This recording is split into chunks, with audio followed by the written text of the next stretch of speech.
일단 오늘은 이제 저번 저번 주에 이제 다루지 못했던 함수를 이제 진행을 할 거고, 이게 오늘 이제 좀 말씀을 드려야 될 것 중에 하나가 있는데, 원래는 제가 이제 카카오톡 그 메시지 이제 창처럼 만들어 놓은 거를 이제 좀 만들어 볼까 했는데, 이게 생각보다 제가 생각한 것보다 지금 수준이 조금 높더라고요. 그 이제 통신을 해야 되는 부분도 필요하고, 그러니까 그런 게 조금 있어서 저는 이제 추후에 좀 다뤄보는 걸로 하고, 오늘은 그 이제 계산기를 한번 만들어 볼 겁니다. 계산기를. 이게 약간 처음에 이제 저도 이제 계산기 만들기로 이렇게 해가지고 과제를 좀 시작을 했던 무렵이 있었는데, 그거를 가지고 조금 이제 좀 단계적으로 밟아가는 게 좀 좋을 것 같아서, 그런 부분을 먼저 이제 한번 만들어 보고, 그 다음에 이제 추후에 작업을 하는 게 좀 나을 것 같아서, 오늘 준비한 거는 이제 계산기를 만들어 보는 걸 한번 준비를 해봤고요. 그래서 HTML이랑 CSS는 저희가 배우지 않았잖아요. 그래서 그 부분은 제가 만들어 왔고, 이제 자바스크립트는 이제 같이 쌓아가는 걸로 해서 한번 만들어 볼 겁니다. 그래서 오늘 이제 강의는 함수에 대한 부분인데, 이게 제가 저번 주에 너무 중요해서 그 시간 내에 다 못 끝낼 것 같아가지고, 아예 그냥 오늘 좀 시간이 좀 있으니까 그대로 이렇게 한번 쭉 얘기를 해보는데, 양은 많지 않아요. 함수가 양은 많지는 않은데, 이게 약간 이해하기가 어려울 수 있는 부분들이 조금 있어서 그 부분을 좀 짚고 넘어가는 걸로 해서 진행을 하도록 하겠습니다. 일단 1번 함수는, 이게 저희가 이제 흔히 이제 사전에서 이렇게 얘기를 하죠. 펑션. 이 펑션의 의미가 뭐냐? 어, 펑션은 말 그대로 이게 딱 사전적 의미거든요. 무언가를 수행하는 사물 혹은 사람의 기능을 말한다. 그 기능이 펑션인데, 어, 사실 이제 뭐 기획을 하시는 분들이나 아니면은 이제 제품을 디자인하시는 분들 같은 경우에는 이제 이거는 기능이다, 사물의 기능이다 이렇게 얘기를 하는데, 프로그래머들은, 그러니까 공돌이들은 그렇게 얘기를 안 해요. 펑션은 어, 함수죠. 예, 엑셀에서도 이제 F, 그러니까 펑션을 이제 함수라고 부르고, 저희도 함수라고 부릅니다. 그래서 어찌됐든 간에 사전적 의미와는 좀 약간 부합하는 이미지를 가지고 있어요.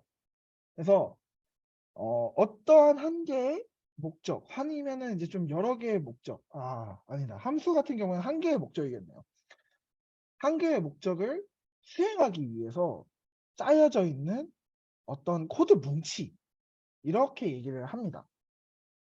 그래서 예를 들어서 제가 뭐 어떤 거를 더해준다거나 아니면은 어떤 걸 빼준다거나 아니면은 뭐 좀 이 값을 저걸로 바꿔서 뭐 이렇게 돌려가지고 이렇게 한다, 이런 일련의 과정들을 전부 다 담고 있는 게 이, 이 값을 하나를 이제 변질시키기 위해서 이런 것들을 전부 다 담고 있는 게 이제 함수라고 볼 수 있어요. 그렇게 생각을 하면 되고, 그래서 이제 함수를 이제 약간 이제 예제로 한번 보여드리면은 이런 겁니다. 펑션으로 어떤 걸 해보자 했을 때 어떤 걸 출력시켜 보자 했을 때 이 함수를 부르면 이 어떤 것을 이제 출력을 해준다.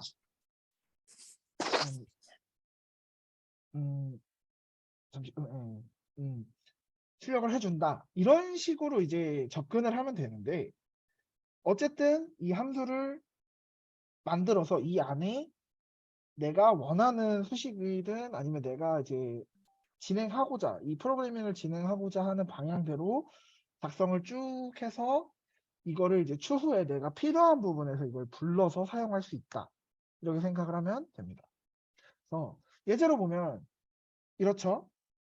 어쨌든 무언가란다. 그래서 뭔가를 부른다. 해서 함수를 딱 선언을 해서 선언을 해서 이제 함수를 부르면 선언을 한 게 아니라 함수를 부르면 이런 식으로 이제 출력을 해준다. 라는 거를 이렇게 일련의 과정으로 한번 조금 담아봤어요. 이게 예제인 거고, 이거를 이제 조금 나중에는 이제 좀 복잡하게 생각을 해야 되는데, 어찌됐든 간에 내가 뭐 하나를 진행을 하기 위해서 얘가 필요한 수식들을 담고 있는 부분을 넣고, 그다음에 그 부분을 쭉 진행을 해야 되니까 이렇게 이제 작성을 한다라고 생각을 해주시면 됩니다. 그래서 함수를 작성할 때는 좀 여러 가지의 방법이 있어요. 자바스크립트에서는 이런 식으로 함수를 작성합니다. 그래서 펑션에 처음 딱 붙여서 이것은 함수다라는 걸 알려주고, 그다음에 그 뒤에 그 함수에 대한 함수명을 이제 선언을 해준 다음에 괄호를 열고 이 함수에 들어가면 되는 값, 들어가야 되는 값을 뒤에 이제 쭉 붙여주는데, 이거는 이제 콤마로 붙일 수 있고 아니면 단일로 사용해도 되고 아예 없어도 됩니다. 이건 아예 없어도 됩니다. 나중에 보여드릴 건데, 쭉 이렇게 해서 이 함수가 어떤 역할을 하느냐 해서 만약에 이게 지금 더해주는 함수를 지금 이렇게 쭉 작성을 했는데, 보시면은 리턴에 내가 지금 넣은 A라는 값과 B라는 값을 합쳐준다 라고 한 다음에 이걸 리턴을 해요. 이거를 이 두 개를 결합한 값을 리턴을 해줍니다. 그래서 그 리턴을 받은 값을 출력을 해줄 수 있어요.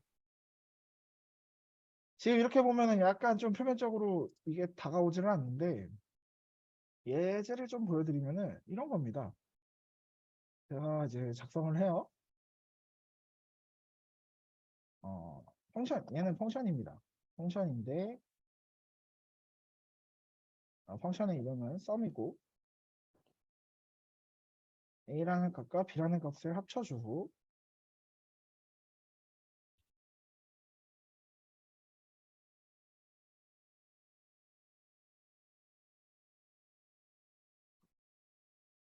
이렇게 해서 작성을 합니다. 근데 이제 A라는 값과 B라는 값을 변수에 담아서 이 리턴되는 값은 A라는 값과 B라는 값을 더해주는 거기 때문에 이 함수 안에 들어가 있는 수식을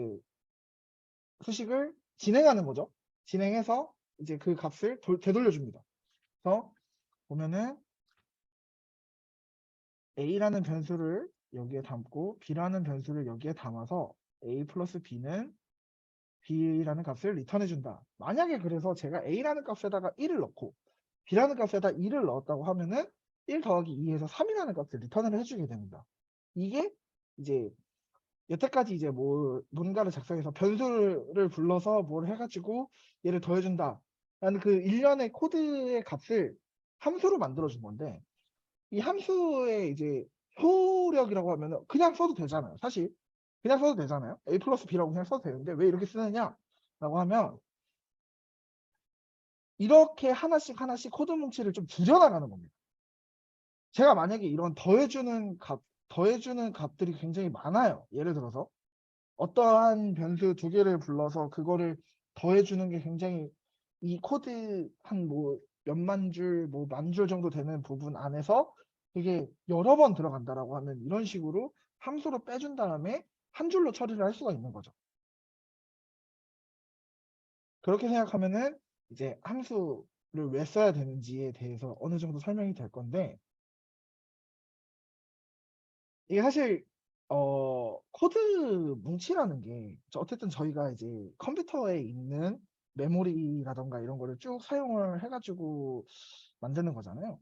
그거를 최소화해서 컴퓨터에 최대한 무리가 가지 않게끔 최적화를 하는 게 전체적인 프로그래밍으로서의 그 효율적인 능력인 거죠. 그거를 저희는 10분 활용하고자 이런 식의 함수를 사용해서 코드 뭉치 수를 최대한 줄이고 그거를 이제 좀 방지하는 거죠. 미연에 방지하는 거. 그러기 위해서 함수를 사용한다고 생각을 하면 됩니다. 그래서 자바스크립트에서는 이런 식의 함수를 여러 개를 작성할 수 있는 방법들이 존재를 해요. 제가 다른 언어는 잘 모르겠는데 자바스크립트 같은 경우에는 이런 식으로 이제 사용을 할 수가 있어요. 이게 이제 방식이 이렇게 되어 있는데 보면은 변수 안에다가 함수를 선언을 해서 그거를 담아주는 방법이 있고, 그 다음에 화살표 함수라고 해가지고 이건 자바스크립트에만 있는 걸로 알고 있는데, 화살표 함수라고 해서 변수를 선언하고 그냥 펑션이라는 말 붙이지 않고 그냥 화살표, 그러니까 그 등호랑 그 다음에 이제 작다를 사용해서 이렇게 이제 화살표 형태로 만들어서 딱 해주면은 이것도 함수의 일종으로 받아들여요. 함수라고 받아들여요. 이런 식으로 작성할 수가 있다. 이거는 작성법에 대해서 이제 알려드린 겁니다. 또 함수는 객체 안에다가도 담을 수 있어요. 저희가 저번 시간에 배웠던 그 객체에서도 어떠한 이제 객체를 선언을 하고 그 안에 이제 뭐 여러 가지 값들을 집어넣을 수 있죠. 뭐 넘버를 넣어도 되고 스트링을 넣어도 되고, 아무튼 키값과 밸류를 통해서 작성을 하는데 그 안에 함수도 넣을 수가 있어요. 그래서 함수를 쭉 작성해서 넣어놓은 다음에 이거를 부를 때도 마찬가지로 객체명을 적어주고 점을 넣어서 부를 수가 있습니다. 이런 식으로 객체 함수를 넣는 기능도 들어가 있어요.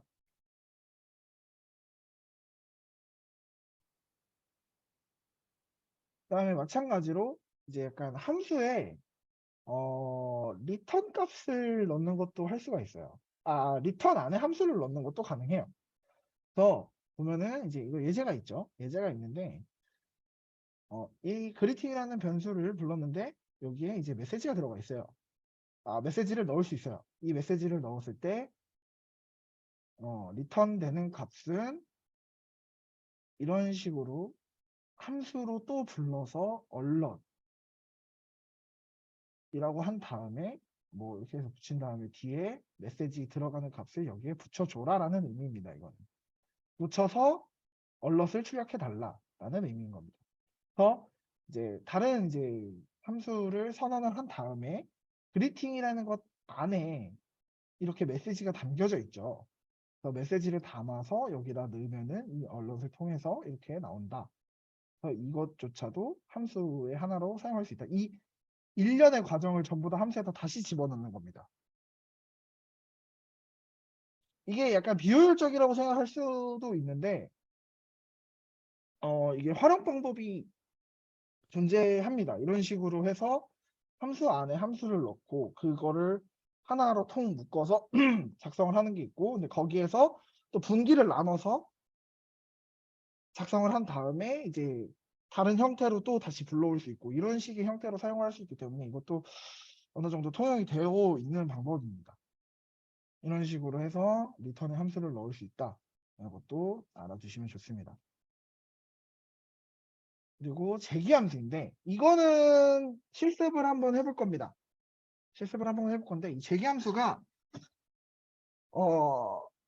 저희가 첫 시간에 배웠던 반복문이랑 굉장히 유사한 형태를 가지고 있는 건데, 함수 안에 이제 자기 스스로를 호출하는 함수를 자기 스스로를 자기 스스로 함수를 호출을 해서 그 안에 함수 안에 자기가 똑같은 함수를 계속 불러서 이게 약간 반복문의 형태로 진행을 하는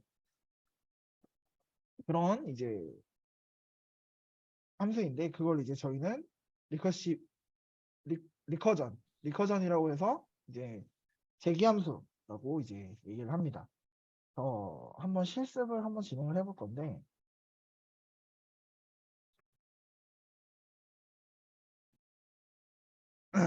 잠시만 기다려 주십시오.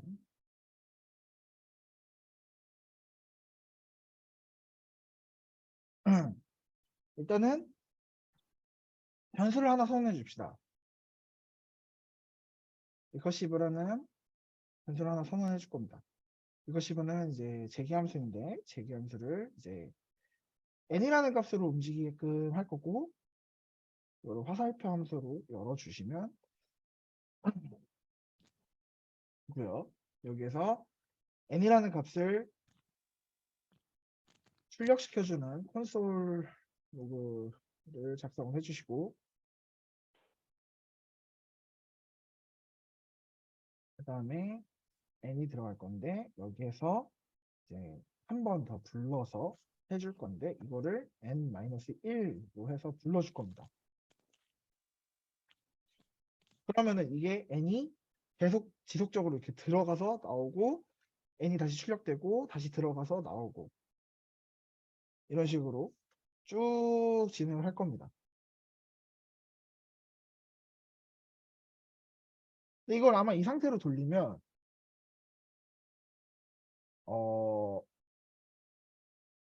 무한 루프를 돌 수도 있을 것 같은데 잠시만요. 이렇게 저장을 해주고,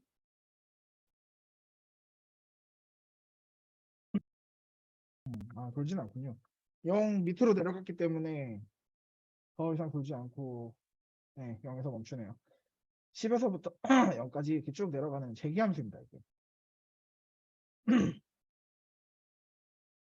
근데 이게 재기함수가 반복문이랑 굉장히 유사한데 왜 반복문을 사용하지 않고 재기함수를 쓰느냐라고 이제 물어볼 사람들이 있는데, 이것도 저도 이제 처음에 약간 이제 의문을 가졌어요. 왜 재기함수를 사용해서 하느냐?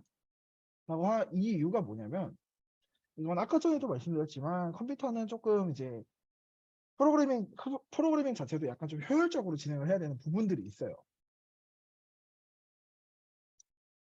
근데 저희가 이제 이런 식으로 코드 뭉치를 쭉 작성을 하잖아요. 이런 코드 뭉치들을 이제 작성을 쭉 하는데 이거 하나하나가 컴퓨터의 메모리를 사용하고 있는 겁니다. 근데 이제 이 메모리를 사용할 때 있어서 조금 이제 효율적으로 사용을 하기 위한 함수이기도 해요, 재기함수는. 왜냐면은 저희가 변수를 계속 할당을 해서, 예를 들어서 반복문을 통해서 변수 안에다가 값을 집어넣죠. 변수 안에 값을 반복적으로 집어넣는 겁니다. 이 값이 됐다가 또 뭐 마이너스 1 되는 값 됐다가 거기에서 또 마이너스 1, 마이너스 1, 마이너스 1 해서 값을 계속 축적시킨 다음에 그거를 이제 뭐 축적을 시키는 건 아니죠. 한 번 하고, 그러니까 한 번 쌓아놓고 거기에다가 뭐 어떤 이제 다른 변질된 값을 뭐 쭉 집어넣어서 값을 도출한 다음에 그 후에 다시 이제 또 뭐 마이너스든 플러스든 해가지고 값이 하나 또 늘어난 상태에서 쭉 또 그 똑같은 일련의 과정을 진행을 하죠. 그러면서 변수는 계속 변질이 되는 그 변질될 때마다 그 컴퓨터에 들어가 있는 메모리 주소를 계속 사용하게 되죠. 그것을 어느 정도 방지를 해주기 위해서, 그러니까 좀 더 빠른 코드 진행을 위해서 이런 재기함수를 사용을 해서 코딩을 진행한다고 생각을 하시면 됩니다. 그래서 이러한 상황들이 유효한 게 있고 그냥 반복문을 썼을 때 유효한 부분들이 있는데, 그거는 이제 조금 나아가서 생각을 해야 되는 부분이고, 지금은 이제 만약에 내가 어느 정도 이제 메모리를 조금 다룰 줄 알고 좀 사용을 해야 돼, 때가 적재적소를 알겠다라고 하면은 그때 사용하시면 됩니다. 쭉 진행을 이렇게 이제 함수를 사용하시면 되고, 이게 재기함수입니다. 그리고 이제 제가 이제 좀 처음에 이런 거를 좀 설명을 해드렸어야 됐는데, 변수에 대한 부분을 조금 이제 짚고 넘어가려고 합니다. 이제 변수인데 제가 이제 말만 했지 변수가 뭐 let으로 부른다, const로 부른다, 뭐 이런 식으로 말만 했지 이게 변수가 정확하게 어떤 것이냐라고 하면은 얘를 통제하는 수라고 생각을 하시면 됩니다. 통제하는 수인데 어쨌든 저희가 뭐 변수를 불러서 얘를 집어넣고 이런 식으로 사용을 하잖아요. 근데 그 사용을 할 수 있는 것도 어느 정도 범위를 갖춰서 사용을 해야 됩니다. 이거를 이제 여기에서는 이제 스코프라고 얘기를 하는데, 이제 사전적인 의미로는 이제 유효 범위라는 이제 그런 말을 가지고 있어요. 프로그래밍에서의 그 스코프는 이 유효 범위가 이 변수가 어디까지 영향을 끼칠 수 있는지에 대한 그 규칙을 얘기를 합니다. 그래서 총 이제 두 가지로 이제 이걸 나눠서 얘기를 하는데 전역 스코프랑 지역 스코프 이렇게 두 개로 나눠서 얘기를 합니다. 전역 스코프는 말 그대로 전체 지역, 전체 이 코드 내에 어디라도 이거를 이제 참조를 해서 사용을 할 수 있게끔 하는 것이 이 전역 스코프이고, 지역 스코프는 말 그대로 국한된 지역 안에서 이제 사용을 할 수 있게끔 참조를 할 수 있게끔 만들어 놓은 이제 변수들입니다. 근데 이거를 이제 이렇게 설명하면 조금 어려운데 그럼 이제 다르게 얘기를 하면은, 저희가 지금 함수를 배우고 있잖아요. 함수 내에서 선언하는 모든 변수는 함수 내에서 선언하는 변수의 대부분은 지역 스코프입니다. 지역 변수인데 이 함수 내에서만 사용할 수 있게끔 짜여져 있어요. 그래서 제가 예를 들어서 이런 식의 사용이 가능합니다. 펑션인데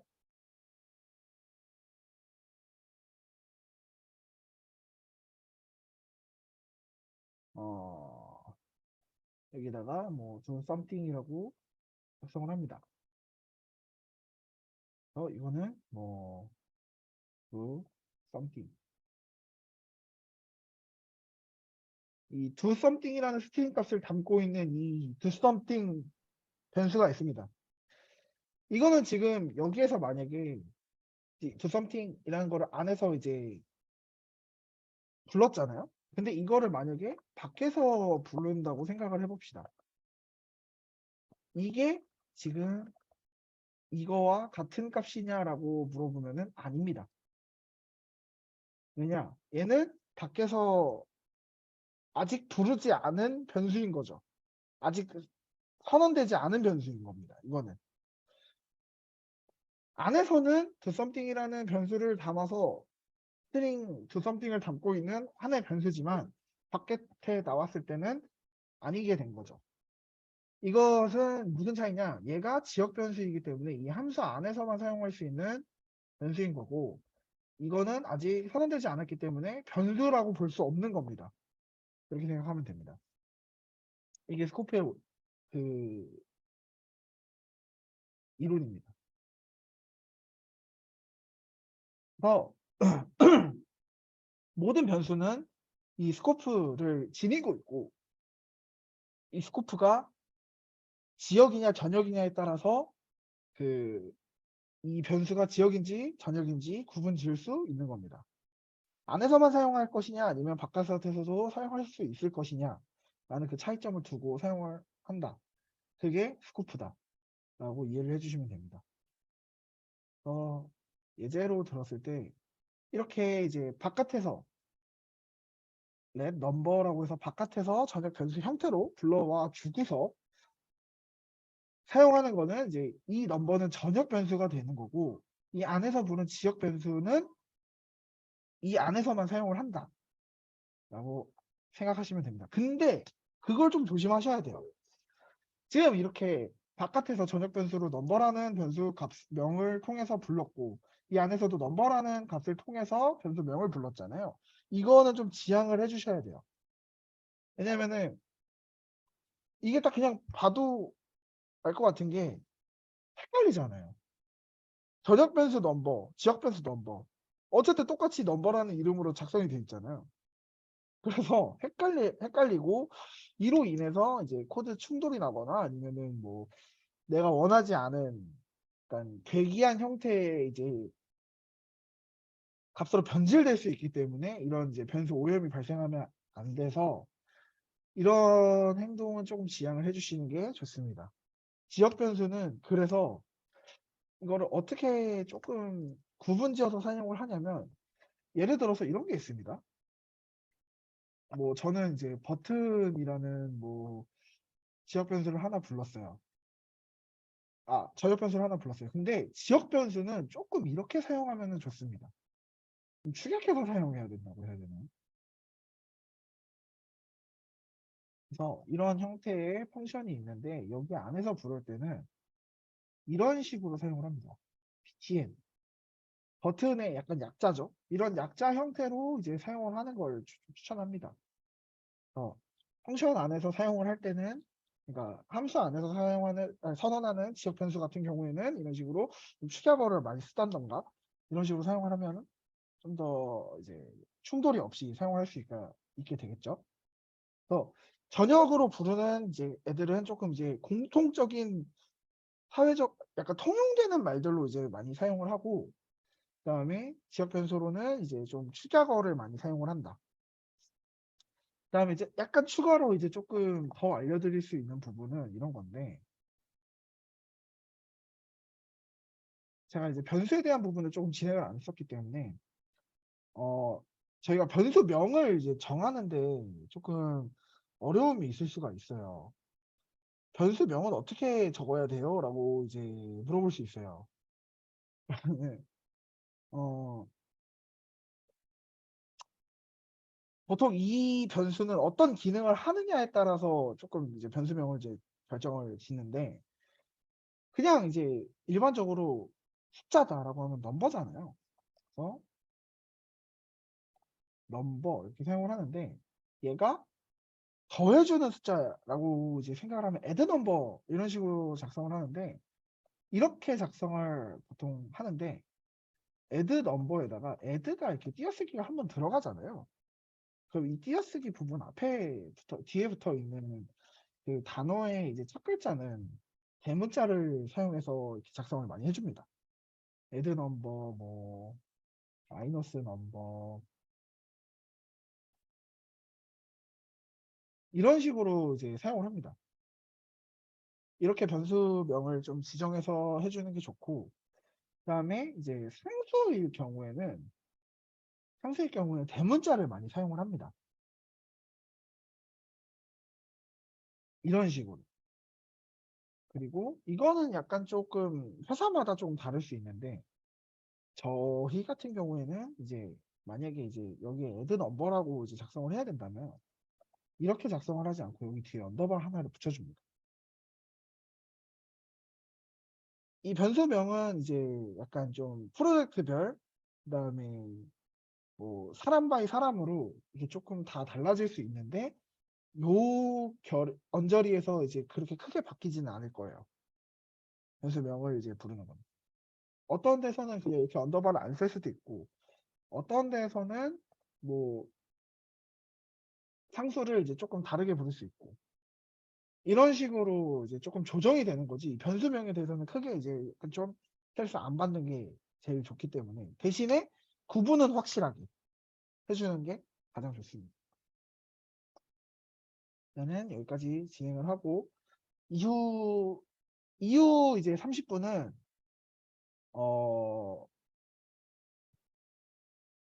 계산기를 만드는 실습을 한번 진행을 해볼 건데 계산기를 만드는 실습을 진행하기 앞서서 제가 이제 줌에 이제 파일을 좀 전달을 해드리겠습니다. 어, 이게 지금 자바스크립트를 제외한 그 HTML 파일과 CSS 파일을 제가 미리 만들어 놓은 그 폴더를 이제 좀 묶어놨습니다. 그래서 이거를 받아서 바탕화면에다가 풀어주시고 그 비주얼 스튜디오 코드까지 열어주시고 예, 추후에 진행하도록 하고 일단은 지금 파일 전달 드리면서 10분 휴식하겠습니다. 20시 31분에 휴식 시작해서 20시 41분에 다시 하겠습니다.